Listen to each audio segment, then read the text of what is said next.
If you're familiar with Smokey Bear, then you've likely heard his important message. Only you can prevent wildfires. Smokey works tirelessly to get the word out about wildfires, but just like everything else in the COVID year, that is 2020, that message has been snuffed out. But wildfires remain a force of nature to be reckoned with. Many of the western United States are susceptible to wildfires, and of course the images of the Australian wildfires are still fresh in the minds of many. But what about Northwest PA? Can that happen here? The extremes are more out west. You know, it's not uncommon for parts of the western United States to go without a trace of rain for as much as 30 days.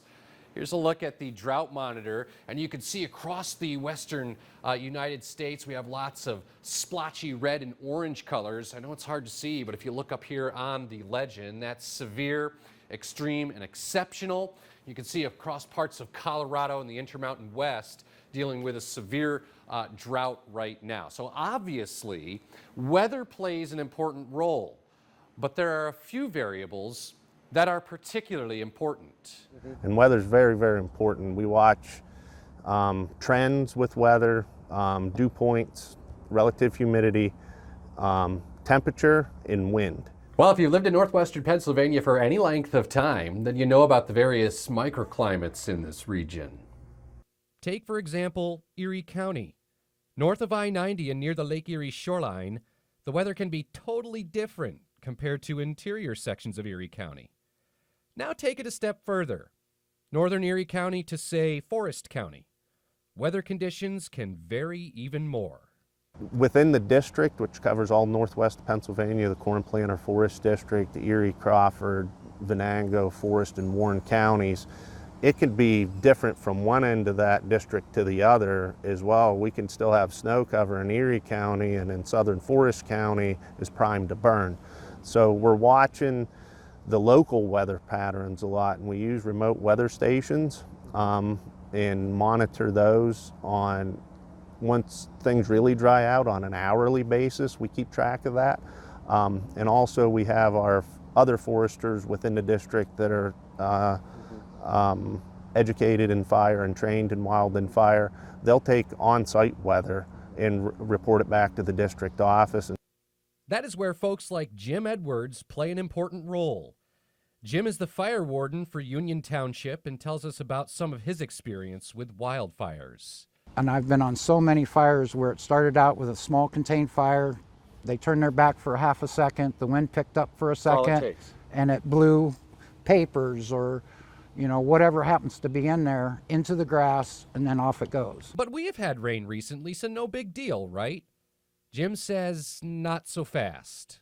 Yeah, we had rain. It's going to perk up your lawns, but the dead brush that's laying around or your brush piles that you have around your property, anything that you look out and you see brown, that's all ready to go. As is the case many times throughout the summer season, rain can be random.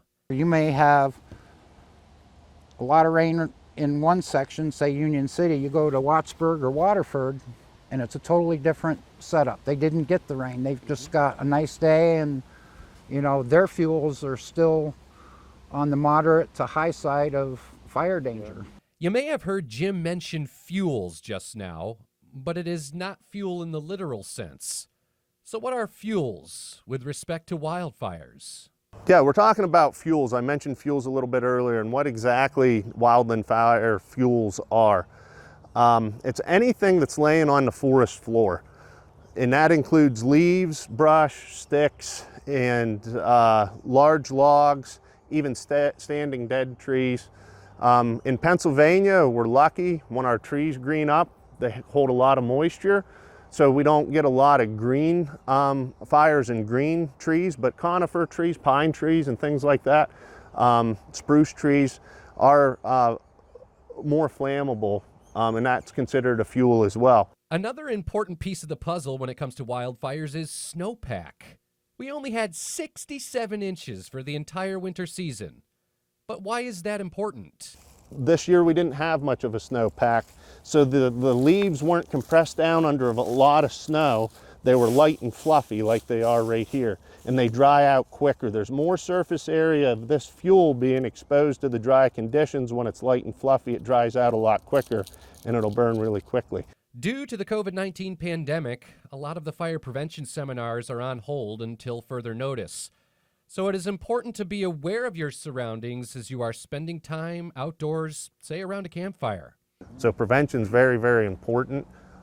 We work with our fire wardens and with Smokey Bear and get out to schools and things and events and have Smokey out. But with the COVID pandemic that's going on right now, a lot of that stuff shut down. Smokey can't wear a mask, so we can't have him out in the public like we normally do.